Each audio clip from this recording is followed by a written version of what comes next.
Now, I would like to introduce our keynote speaker and president of the jury, Professor Shyama Ramani.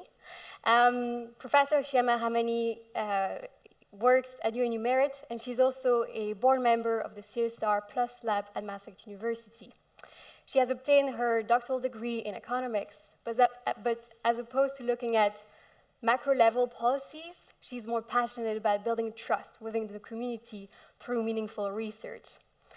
She also plans to establish an eco-school in India in the near future. So, ladies and gentlemen, as you can imagine, our keynote speaker is quite someone. Please welcome her to the stage.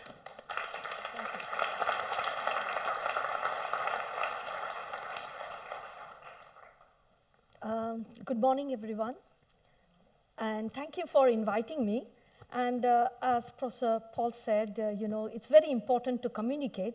So I'd like to start by thanking the communications officer, Suilin Brodin, who actually interviewed me, and the issue of action research came up and caught the imagination of the students. So thanks to all. What I'm going to talk about today is going to cover these 5 topics. First, you see, before looking at how universities can change the world, I take a look at what they have been doing in the past and the present, and why this has to expand in the future. Secondly, why I think action research is an interesting pathway to explore. Thirdly, exactly how it is viewed, perceived in the knowledge landscape in the academics literature. Fourthly, see, I've added in the title, and beyond. I don't mean to let go of this for Maastricht University, and so explaining that. And finally, coming to the main agenda of the day, which is the project proposals of the students. So we start. As you all know, initially, universities were for the rich. Then, as it became democratized, the primary role of universities was to train qualified labor, build human capital for industry, for society, for politics, for everything. And then as the science-based moved to a collective creation of knowledge, especially in the hard sciences, universities became the movers and the creators of frontier knowledge. Then, during the 1970s, you see, from the time the knowledge economy and the knowledge-intensive industries came up, universities became complementary producers of new technology and innovation. And when the Bayh-Doll's law was enacted in the USA, allowing even academics to take patents, Europe followed suit.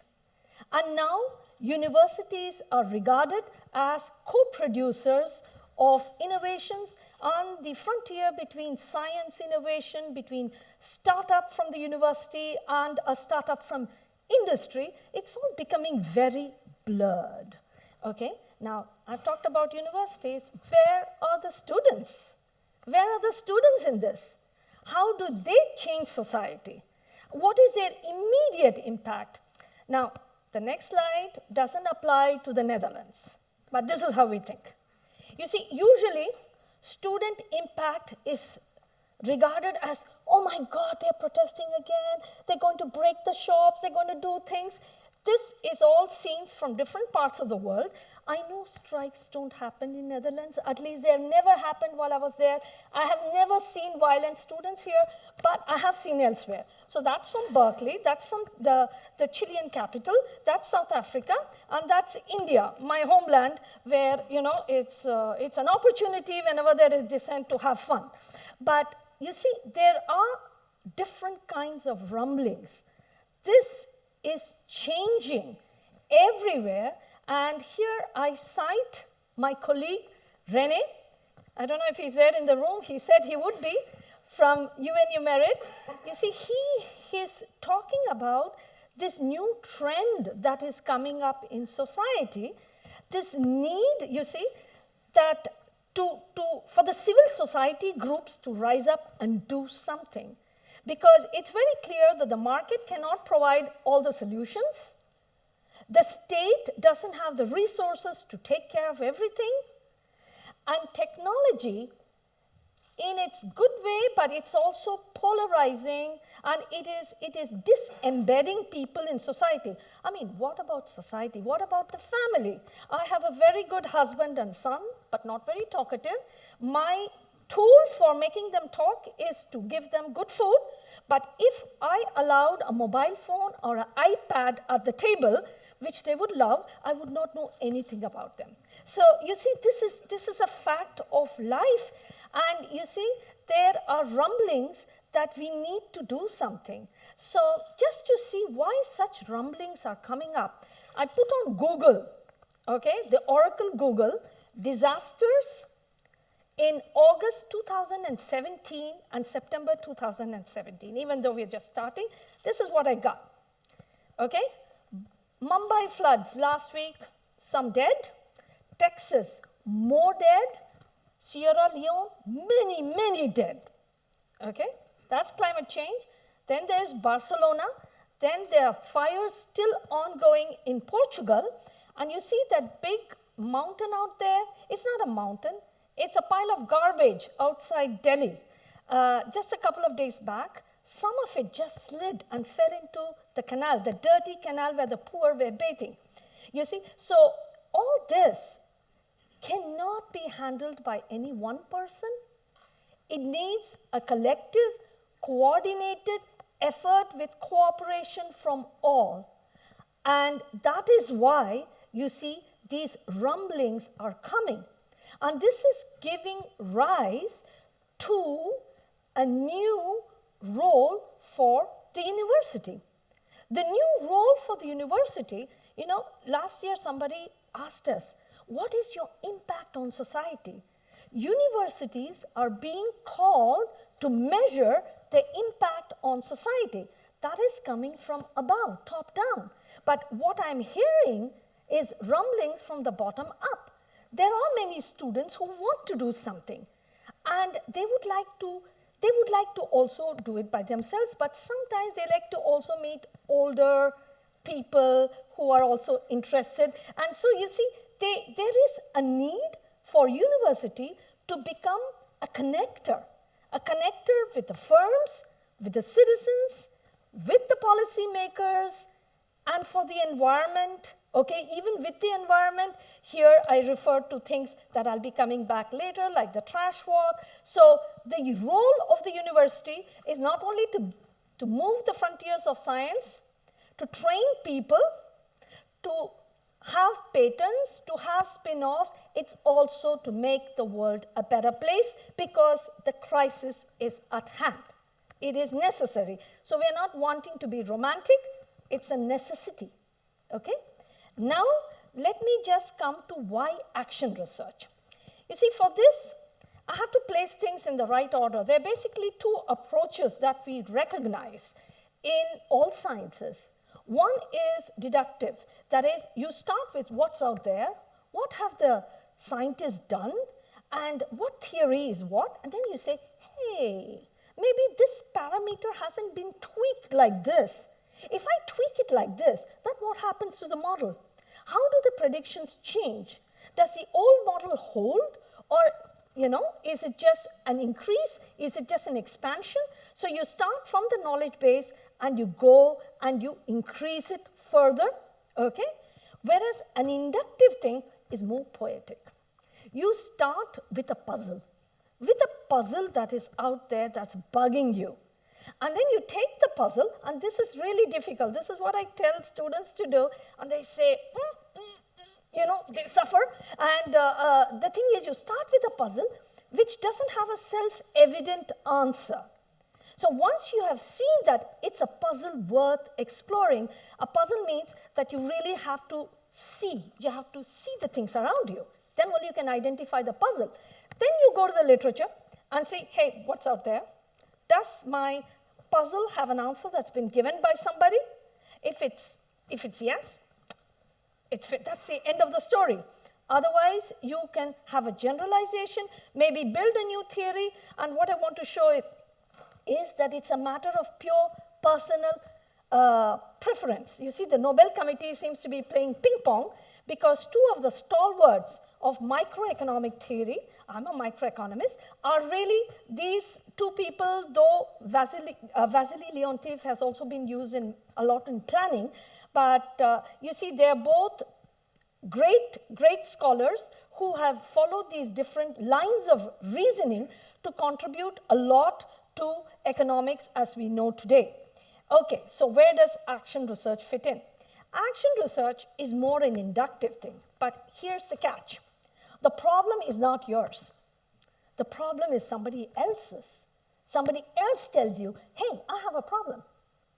And you have to design the solution using your knowledge as a scientist. And then what you have to do is implement it, okay? Observe what happens, and then you see, think, has a problem been solved? Is the solution creating new problems? This is also often the case. If so, how do we solve it? So it is a process. It's an evolutionary process. It's a cyclical process, and it might go even ad infinitum, which is really not a nice thought. You want to solve things, and then take a vacation, okay?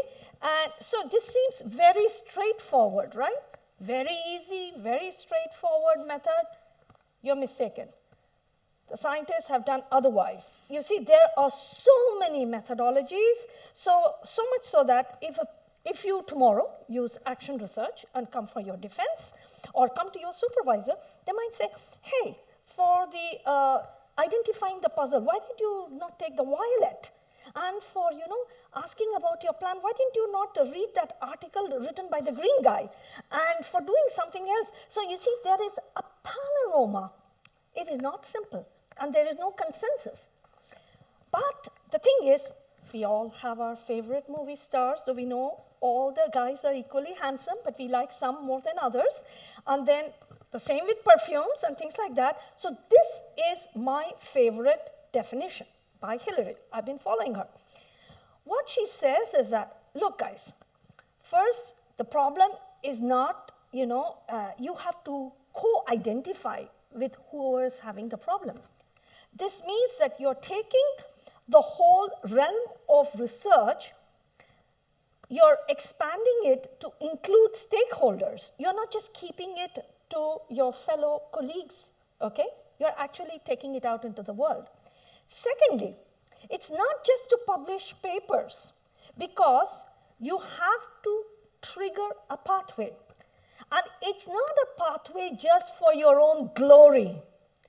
It's a pathway that has to empower the people with whom you co-identified the problem in the first place. Hey, you're trying to do something good, for somebody. And the last thing is, sorry, we know that they don't talk your jargon. They may not have done a master's or even a BA, but they are intelligent people, and they have a problem. So you be humble, and you go and discuss everything, with them, and co-design everything. So it's taking it out, co-designing, and also empowering the people who have the problem. So is this possible? I want to show you it is. By the way, one of the jury members said, I just had to look up action research because, I haven't heard of this. Let me tell you, I hadn't heard of it either. I was working on the economics of innovation and technology, and this was all very, very far from my preoccupations. And till the tsunami happened in December 2004, and I created an NGO, and for a long time, I didn't know what to do with my economics theory. I didn't know what to do, what it sucked. It took me some time to really get into it, and that's when I learned about action research, okay? So I must say, I think that because I'm still doing the work, I must have done something good. There must be some positive transformation on the ground, otherwise they would have kicked me out. On the other hand, that other young boy that you see there in the pant and shirt happens to be my former student, Ajay. You see, it is possible to also publish papers, doing transformative work, and even train students, and lo and behold, it's NASDAQ in Netherlands which has employed the boy. So after his PhD. So you see, it is possible to fulfill the functions of an academic and fulfill the duties of a university while implementing this pathway. I want to show it can be done, though it takes a longer time. Now, I want to now come, now that I have convinced you that universities have to change and why we have chosen action research, how do we think about it, what's happening?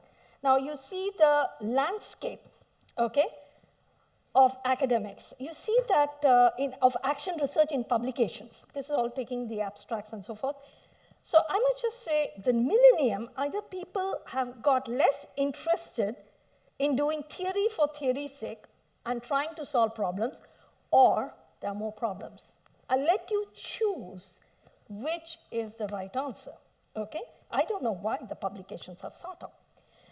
Now let's see who is producing the most. Where is it coming from? Now besides Sweden in the US, Netherlands is the biggest contributor of knowledge using this method. Now why is that? Either everything is so good in Netherlands that they are bored, and so they are trying to solve the problems of others, but there could be something in the French term of, French appellation of the Netherlands. It's Pays-Bas, the country with the lowlands. And, I've been talking about all that water and climate change and all that. So we are in it together.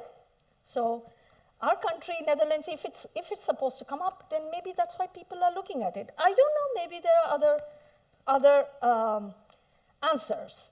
What I do know is that, you see, when I present my stuff, you see, my NGO stemming academic research, other academics are drawn. And this lady here recently told me a story. She is doing a project on water, access to water for the Indian government. And so she was in this urban slum near Bangalore, and she was asking all these questions, and the family was patiently answering. And then the lady said, okay, I've answered all your questions. Now, what are you going to do for us? And then there were some neighbors, and they said, hey, you're going to do this. The government is going to pay you money. So you're getting your money, getting information about us. And who's going to help us? Are you? So you're not coming to my house. And so she said, in doing development work all the time, somehow she feels strange. But then why isn't everybody doing action research in development, even in development economics? I'm not even talking about theoretical physics, I'm talking about development economics. Well, you see, those gentlemen on the left, they could be my PhD students if I were to hold a class on action research. What they want is to know more about Stata and all the other computer programs where you can feed in quantitative data and out comes your regression. And presto, you have a model to represent the world. Nobody wants to go around, you see, and ask people, talk with people, design solutions. And on top of that, you see, there's a very big, very intelligent man called Herbert Simon who got a Nobel Prize. And because of his work, we sort of accept that besides in very classical, neoclassical theory, we are all boundedly rational. That means we're not really that smart. We can all make mistakes. And so, you see, when you're doing action research and writing about a solution that is co-designed, a problem that is co-designed, it can't be that complex, okay? So you're likely to receive the following letter from a publisher, from an editor of a good journal, academic journal. Dear Dr. So-and-so, we regret to inform you that we cannot accept your article, your submission for publication because it's so obviously evident. We can understand everything in it, and it's very simple, so we suggest you try elsewhere, in a journalistic outlet. Okay, so it is kind of dangerous to publish using things that everybody can understand very easily. And another thing is, the gentleman on the right, if I were to convince my PhD students and we were to go to a very hi-fi economic conference, And this is how people would look at us. So it's not quite mainstream, okay? So I must say it's not for everybody, but there is hope. Because you might recognize these people here. You might recognize the old guy. The other guy is somebody who also came up with all the ideas on which CSR is founded, the rationality of CSR is founded. And they said that, it's pretty good to be simple. It's pretty good to make others understand. That means you know the stuff. And if it's useful, it's even better. So I think there is hope, okay? Now, so I've done all this, so let me come. I have proved that, I think I have convinced you that universities ought to do new things, that action research, pretty good, okay? It is coming up, okay? Now, how do I want it to stick to Maastricht University? We started this, okay? Now, I got to know after Swaley's article everything that's happening. It's as if, because I talk only to the people in my building, I am bad. I'm sorry. And the thing is, and I talk to people all over the world working on the same subject as me, but I don't talk to the people who are in the building next door. So we joined hands. The CSR Lab is the initiative of a young faculty member, Catalina Guanta, and her students in the law faculty. So we have joined her, UNU Merit, okay? So I said, look, CSR is very limiting. Actually, you're doing much more. So this is to provide a space, and we hope Prof will also join us, and with all the sustainability initiatives, because it is a space where there can be interdisciplinary work, and between different ages, different, bachelor's, master's, PhD, and it is work together with students outside of the classroom. You might even find your professors sort of interesting. If they talk to you on, books or other things, music, they might even like your music. I have learned a lot from my students because I'm a very chatty person. You can guess that. So the thing is, my cultural wealth comes from my diverse student body, and I'm very grateful to them. And I've had a lot of fun. And the thing is, you see, we can do research, we can do pure action. Why not? It's good to spend a Sunday afternoon picking up trash near the Maas River. It's good. The trash walk is good. And we can do action research. We can do anything. So this is a space where such things are to happen.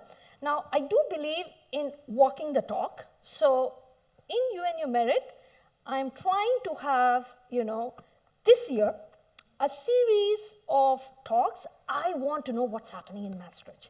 So now that my eyes have been opened, I want to meet the people, and the idea is the following. They come and they tell us things that they would like academics to work on. And the students and the academics can take note, okay?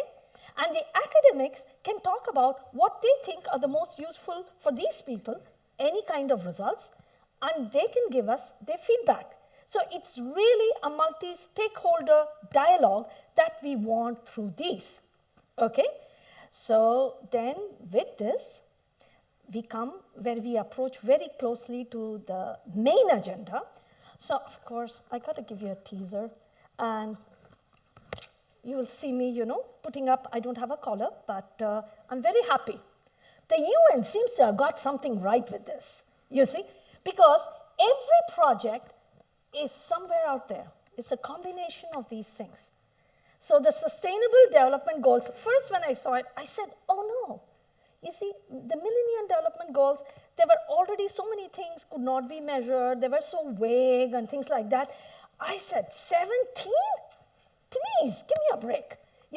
But all the students, all the things they have submitted is something in it, okay? And some, of course, are more preferred than others, okay, which is showing the concerns of the student, but it is there. So let's go back. Let's start the future right now.